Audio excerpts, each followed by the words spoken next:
A'udzubillahi minasyaitonirrajim. Bismillahirrahmanirrahim. Kemarin kita sudah menyampaikan sedikit pengertian dari pengertian zakat.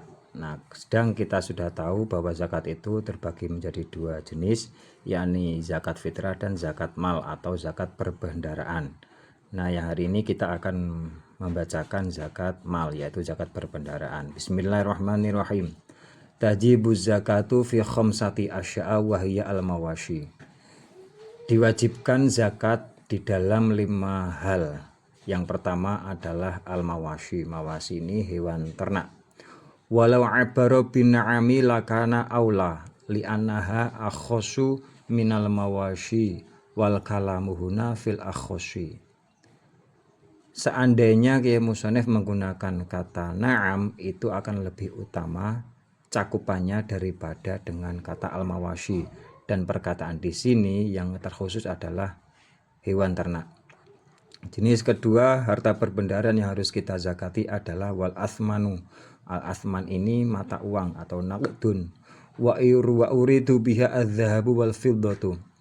Yang dikehendaki dengan mata uang di sini adalah emas dan perak. Jenis ketiga harta benda yang harus kita zakati adalah wazuru'u wa uridu biha al-aqwatu, yaitu tanaman yang dikehendaki di sini adalah hasil tanaman yang bisa menghasilkan penguat badan. Yang keempat wasamaru dan buah-buahan, baik buah kelengkeng, buah mangga, buah rambutan dan sebagainya, nanti akan dikenakan zakatnya. Yang jenis kelima berikutnya adalah wa'urudut tijaroti, yaitu harta dagangan. Kalaupun contoh kita tidak berkebun, kita tidak punya sawah, kita tidak punya emas dan perak, akan tetapi kok kita menjalankan usaha perdagangan dalam hal tersebut, maka nanti kita akan mendapatkan atau diwajibkan membayar zakat pada harta dagangan. Wa sayati kullun minal khamsati mufassalan, dan setiap jenis 5 tadi akan diterangkan nanti secara terperinci. Yang pertama, fa'ammal mawashi. Adapun hewan ternak, fatajibu az-zakatu fi thalathati ajnasin minha wahya al-ibilu wal baqaru wal ghanamu. Yang pertama adalah hewan ternak. Hewan ternak ini hanya meliputi pada 3 jenis. Satu adalah unta, wal baqaru dan sapi, wal ghanamu dan kambing. Fala tajibu fil khayli warraqiqi wal mutawalladi masalan. Maka tidak diwajibkan zakat kepada kuda, budak, dan hasil persilangan dari keduanya. Antara baina ghanamin wa dzobain, antara kambing dan kijang. Jadi anak yang dilahirkan dari situ maka tidak dizakati. Wa syaraitu wujubiha sittatu asya'a. Adapun syarat-syarat wajib zakat di dalam hal mawash atau hewan ternak itu ada 6 perkara. Wa fi ba'di naskhil matani sittun khisolin. Wa fi ba'di naskhil matani sittu khisolin, dan di dalam redaksi yang lain disebutkan dengan 6 tingkah, 6 hal. Pertama al-islamu, maka syarat wajib pertama orang yang dikenai zakat dia harus Islam. Fala tajibu ala kafirin asliyin, maka tidak wajib bagi orang kafir yang asli. Wa ammal murtadu fasyahihu innama lahu mawqufun fa in 'ada ilal islami wajabat 'alaihi wa illa fala.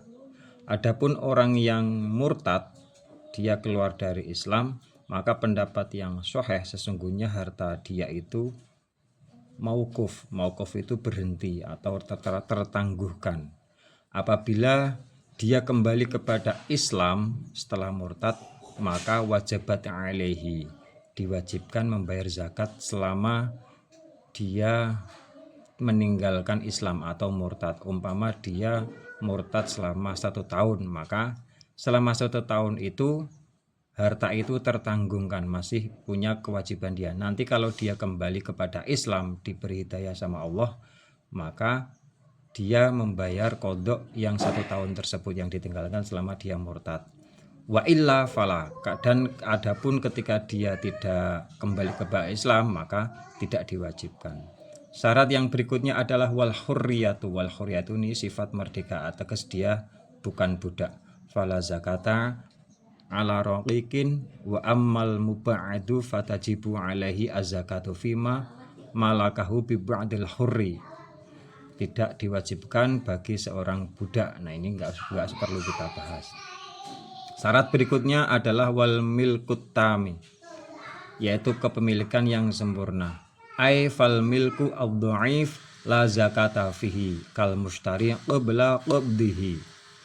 Kepemilikan yang sempurna ini maksudnya adalah jika kepemilikan itu sifatnya lemah, maka tidak diwajibkan zakat kepadanya. Seperti dia sudah membeli tetapi dia belum menerima barangnya, la tajibu fi az-zakatu, maka dia tidak diwajibkan untuk membayar zakatnya.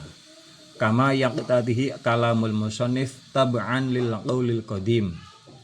Ini seperti halnya yang sudah ditetapkan ucapan dari Kiai Musannif karena mengikuti qaul qadim. Qaul qadim itu pendapatnya Imam Syafi'i yang terdahulu sebelum beliau pindah atau hijrah.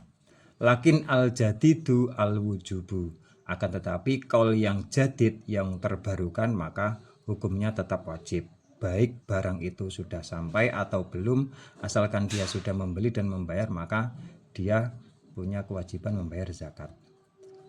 Syarat berikutnya adalah wanisobu dan nisob. Nisob itu batas minimal dia terkenai zakat. Wal haulu lan haul. Haul ini 1 periode. Falau naqasa kullun minhuma fala zakata. Maka apabila kok belum mencapai nisobnya dan belum mencapai 1 periode atau 1 tahun, maka tidak ada kewajiban. Syarat berikutnya yang harus dimiliki seorang peternak dalam zakat peternakan adalah wasaumu. Wasaumu wa huwa ar-ra'yu fi kalain mubahin, yakni semacam tempat penggembalaan rumput yang diperbolehkan. Falau ulifat al-masyiyatu mu'azzamal hauli fala zakata fiha. Apabila si peternak ini memberikan makanan lebih dari waktu 1 tahun, maka tidak wajib membayar zakat dalam hewan ternaknya. Wa in ulifat nisfahu, dan sedangkan apabila si peternak tadi memberikan makanan kepada hewan ternaknya setengah tahun, sekodar ta'ishu bidunihi bila dirorin bayinin, yang itu sekedar dia bisa hidup dengan tanpa mengurangi bobot badannya ternak, dengan tidak ada bahaya yang jelas, wajabat zakatuha wa illa fala, maka dia tetap membayar zakatnya. Apabila kok berpengaruh, maka tidak wajib membayar zakat. Wallahu a'lam bishawab.